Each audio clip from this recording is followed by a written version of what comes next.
What's up, guys?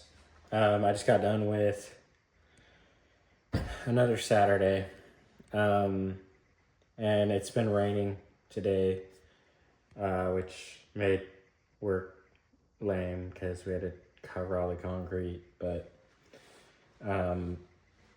yeah, it's not the best conditions outside to go on an adventure, and I'm super tired. So I'm gonna instead walk you guys through my exact routine that I use for meal prep in order to get shredded,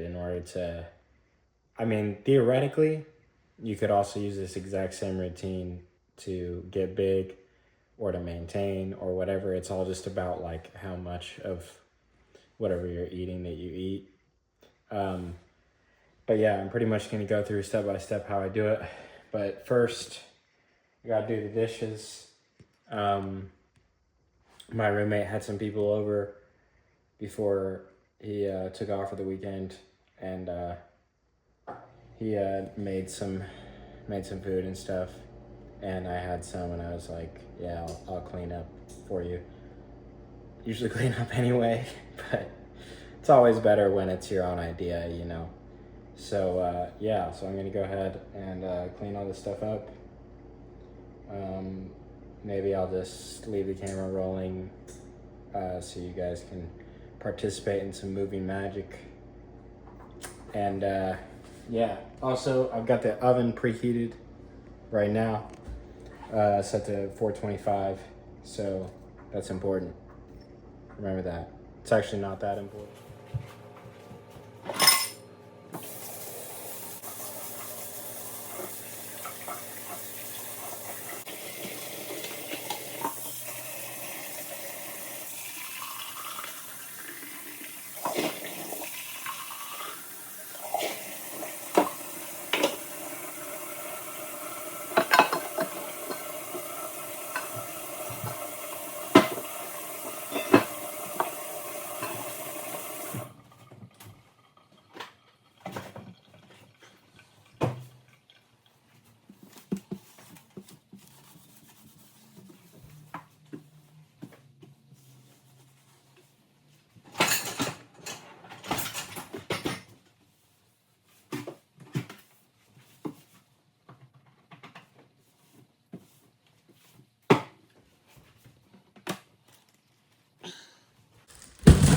Okay, now we're gonna do a little bit of carbohydrate preparation here. I'm not going to go through the effort to check the angle, so if the top of my head is cropped or the potatoes are barely showing, I'm just slicing them in half today. So, hopefully, you shouldn't need a tutorial on that. If you do, there's cooking channels. Got a bowl right here just for the place to put them. You could also just put it straight on a cooking or baking sheet, but I didn't think about that, so. Oh yeah, I'm going to wash these too, so yeah, I'm going to do that. But basically, this time I'm just going to slice potatoes in half. Potatoes are some of the most versatile carb sources there are. You can literally do whatever you want with it and it'll probably still work. The reason I'm doing it in half today is because it sounded good, so that's what I'm going to do. Also, I go back and forth between like wanting the nice even cook of like diced or like wanting to feel like I'm eating something for real. You get from like a half. So yeah, today it's half. Tomorrow it'll probably be diced, you know. But I guess while I got you here, I'll walk you through pretty much my process for how I determine how much to get. So basically I go on to a calculator, a calorie calculator, and I use that calorie calculator to figure out what my basal metabolic rate is, or BMR, and that basically is the rate of calories that you burn based off of your height, weight, age, and gender. There's like an equation for it, and I found that it's like more or less pretty accurate at determining like how many calories you'll burn if you simply exist. And then it also helps you kind of get a pretty good idea of how many calories you should eat in order to maintain your lifestyle. It will kind of like give you different options for different activity levels. I found that we often tend to overestimate how many calories we burn. So just take that in mind if you're doing the same thing, that you'll probably have to step down to the next closest calorie level, especially if you are trying to lose weight. Now, if you're trying to gain weight, I mean, the opposite applies. You probably overestimate how much you eat, or at least how many calories you eat. And yeah, that's an easy way to like bump it up mentally, is just simply change your goal based on that. But yeah, once I have that number picked out for what I think my maintenance calories are, I will then either subtract 500 or add 1 to 200 based on what my goals are. Honestly, I have not had to bulk very much because I just am naturally someone who loves to eat. So the weight comes on really easy, and I don't usually have to try to gain weight. Usually I'm just sort of like, I'll cut down intentionally, I'll take a break, and then kind of creep up a little bit. And of course I work out really hard regardless of what I'm eating. And I like to work out every day to at least 4 days a week.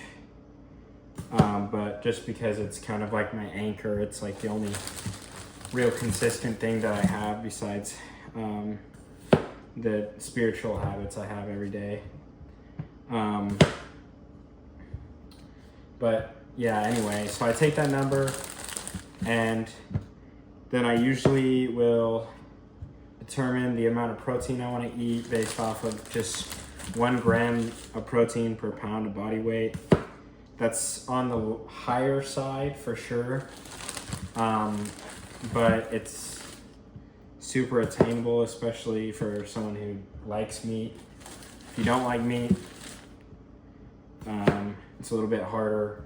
You gotta get your protein from sources that aren't necessarily as lean, like soy, or really spend some money on some protein powders and stuff like that. But and I shouldn't say that soy isn't lean, by the way. It's just pretty high in carbs too, which obviously I like carbs, but I prioritize getting that 1 gram of protein, and then I usually factor in about 50 grams of fat, because that's pretty much what your body needs to function. Is 40 to 50 quality grams of fat. I would say on average people don't get enough healthy fat, but they get probably 3 or 4 times more grams of fat than they need on average. At least in the American diet, at least like what I see is like the foods that are readily available, especially at restaurants and stuff, are extraordinarily high in fat. It usually makes up at least half of the calories, if not more. And you have restaurants that are calling things high fat, high protein, that actually have more calories from fat than protein. So yeah, the biggest thing there is that you really, at least I found that you really don't want to get more fat than you have to, because it's not really going to like aid you in your performance goals. With that being said, like you can't do super low fat either. You can't really dip under 50, because then your body starts using protein more to sustain its regular function as opposed to building and protecting muscle. So you definitely want to keep it right around that 50 to 60, I guess, if you're taller, larger, whatever, grams. But yeah, quality of fats, I would say, definitely matters a lot. So yeah, I'm gonna wash these bad boys just because I got them in a bowl right here. But basically, like, if you're still listening and haven't just skipped ahead or whatever, my goal is to hit those like base numbers of protein and fat that I've determined I need based off of simply just like my height and weight. And then I want to fill the rest of that in with carbs, because there's no benefit to overeating your protein other than you'll feel really full, which I guess is cool. I mean, I definitely feel like I crave the feeling of being full, especially when I've been in a deficit for a while.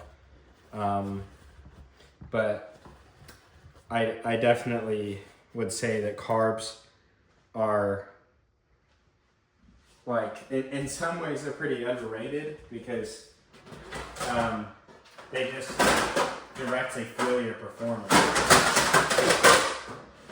Now, I will say there's a caveat there that if you are a little bit heavier body weight, you don't necessarily need as much carbs to be able to perform and to be able to, just exist, really. Like, your body has so much, like, if you're larger, I mean, your body has like so many reserves that you can actually afford to eat a little bit less carbs and still be able to perform and be able to lift heavy. But yeah, I would say, especially as you get leaner, your body is less likely to tap into those reserves immediately, and your carbs will determine whether or not you'll be able to perform. But yeah, anyway, so the way it works out for me is I typically am shooting for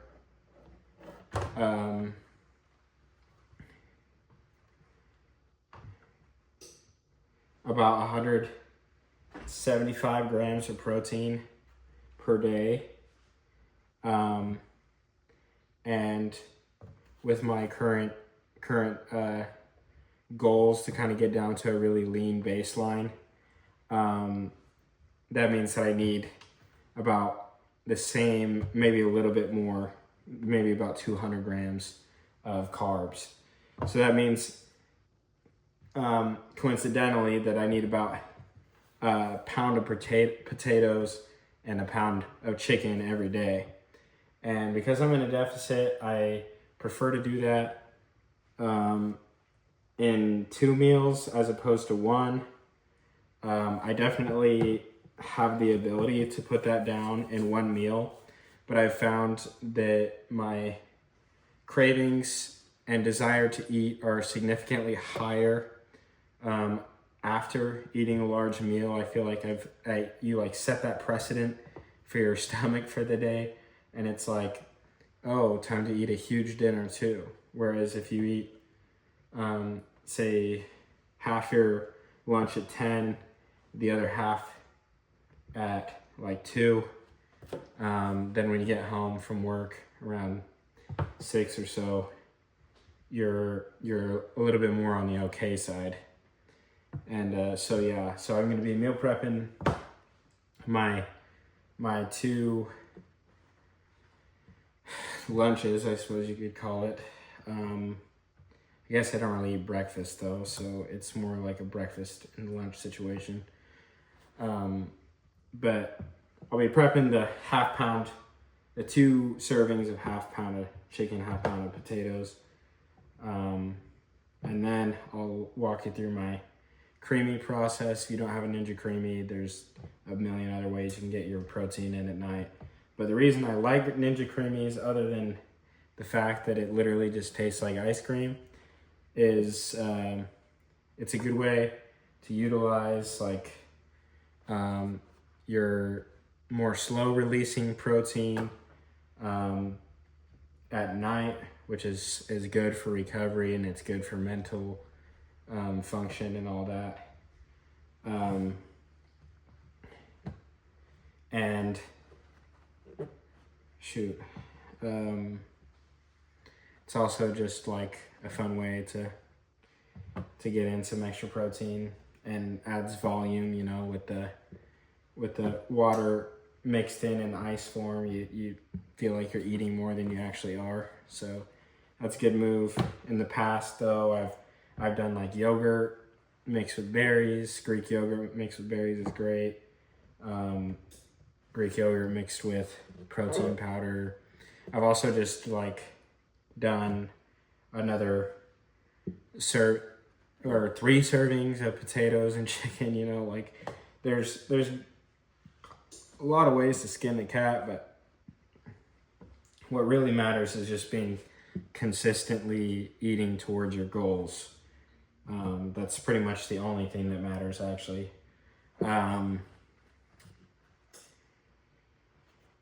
But yeah, I've used this method to lose 50 pounds. I've used this method to lose like 40 pounds. I've used this method to lose 20 pounds when I was already starting lean. Like I definitely have a lot of like personal experience with losing and gaining weight intentionally. And yeah, the biggest determining factor is definitely going to be consistency and prioritizing your goals over the instant gratification of maybe a little bit more communal eating and things of that nature. I feel like in our culture, we tend to treat food as something to do more than we treat it as a necessity. And if you're like me, like eating delicious food is something that you love to do. I feel like a lot of people, I've met a lot of people that are naturally leaner, you know, or I say naturally with some quotation marks there, because they don't have those same feelings about food. Like they're the type of people that like forget to eat. And if that's you, like, I also understand that can be hard, that it can make gaining muscle hard if you're unable to eat enough protein. And anyway, there's I feel like there's a lot of people on both sides of that coin, but it's the same coin.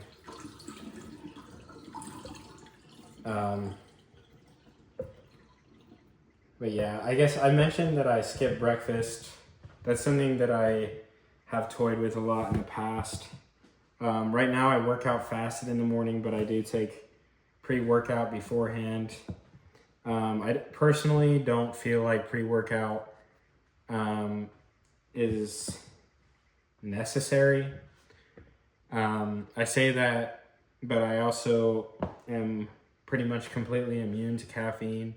Like my caffeine or my pre-workout I have is caffeine free, because I simply just I don't get any benefit or effects from caffeine, positive or negative. So I just don't really see the point in purchasing the caffeinated product, with the exception of White Monster because it tastes delicious. But But yeah, as far as the pre-workout goes, I really am just in it for the salt in it and the beta alanine that just promotes that extra blood flow when I'm exercising. But that's pretty much the only reason I would recommend it. But anyway, yeah, because I don't eat breakfast, the pre-workout is helpful. But if you do eat breakfast, pre-workout carbs are a good way to get a better workout, especially if you get something fast releasing,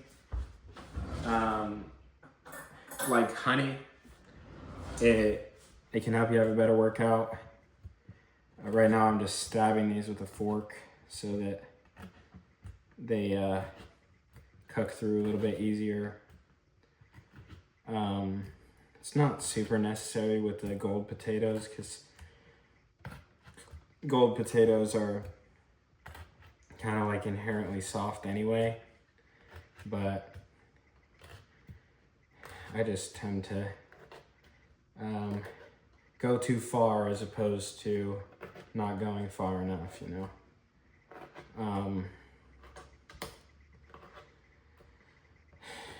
But yeah, I'm gonna keep poking these and then probably season the heck out of them. But I'm gonna give you guys the benefit of being able to once again participate in the movie Magic.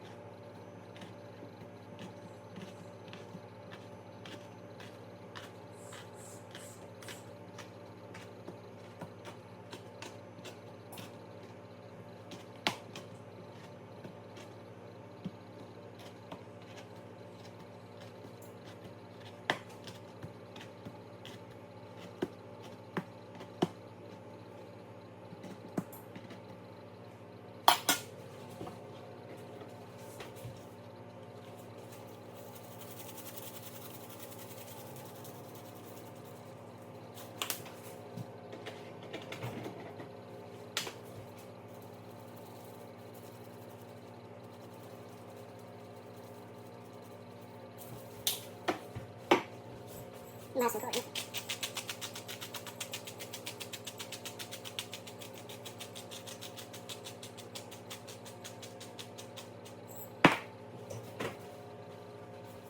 Good.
All right, so as you guys saw, my cutting them in half plan was almost perfect, but I ran out of space for 10 pounds of potatoes at once, so I had to improvise and dice the last pound or so.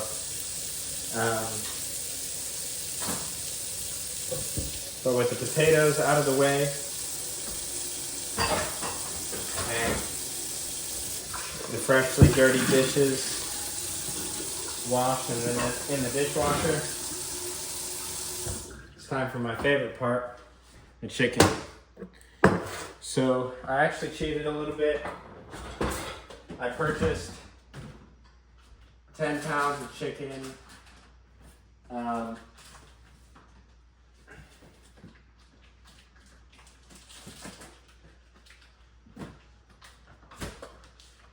Ahead of time. So there she is. And I diced the chicken up, or cubed it rather. Maybe it's diced, I don't really know. And then seasoned it heavily, especially with salt. If you couldn't tell already, I'm a big fan of salt. But the reason I season the chicken so heavily ahead of time with salt is because it actually starts to cure a little bit. And it's, when you do it without a marinade, which I sometimes do, like marinades. But when you do it without a marinade, it's called dry brining the chicken. And that pretty much just makes it taste super awesome. I don't really know in chef's terms or in scientific terms why dry brining makes it taste so much better, other than I think the salt like penetrates the meat more the longer it's on it, I guess. So that the chicken throughout is just more flavorful, which I could get behind that. That makes sense to me. But I'm gonna wash my hands liberally now because I just got them all mixed up in chicken. And then I'm gonna hit these with a finishing touch of the matching seasoning. Going with Chipotle chicken this week. It's one of my favorite flavor profiles on chicken. It's Chipotle, so yeah. As you can see, there's already a lot of garlic on here. I just used salt, pepper, garlic combo on there. Pretty much every seasoning brand makes some form of salt, pepper, and garlic. If you can find one that has MSG in it, that'll be really tasty. I'm not super huge on how irresistible MSG makes your food. I feel like that's probably unhealthy. But of all the bridges to burn when it comes to building a more healthy lifestyle, I feel like that one is one that you can worry about last. But yeah, so today I've cubed up the chicken, pre-seasoned it. You could also just pull it straight out of the package and put it onto the pan and salt it, whatever floats your boat. Chicken's super simple and it will basically reflect whatever work you put into it really well. I'm putting this right in here with the potatoes. The chicken's only going to take about probably 12 minutes to cook. I'm going to set a timer for 10 minutes to see what it's going to look like. But yeah, I'll be checking on it after about 10 minutes. And then I just got these containers right here. I'll put it in. Got 10 of those. So I'll probably split half of this into those containers. So half a pound of chicken, half a pound of potatoes per container. And then the other half, I will use a bag just like the one I threw away, gallon-sized Ziploc bag, and store it in the freezer.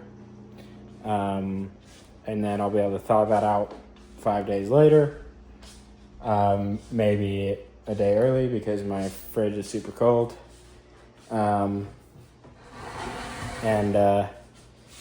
yeah, that's food for 10 days. And I just eat the same thing every day. One, because like I said, the best way to accomplish your goals is just to consistently eat towards them. And two, because I'm poor and so I can't afford to eat that much variety anyway. But as far as like other food that I get besides the Ninja Creamy at night, that's literally just like a protein shake. It's like water, protein, and then I'll mix in a cup of like Greek yogurt, or this week I got low fat cottage cheese that I use my emulsifier hand blender. There it is. To churn it up, basically made it super creamy, like kind of like a it's like a fondue or something like that, honestly. But as far as snacks, I'm a big fan of snacks. I got cucumbers, and I'll also put a little bit of that ultra filtered milk in there in the creamy.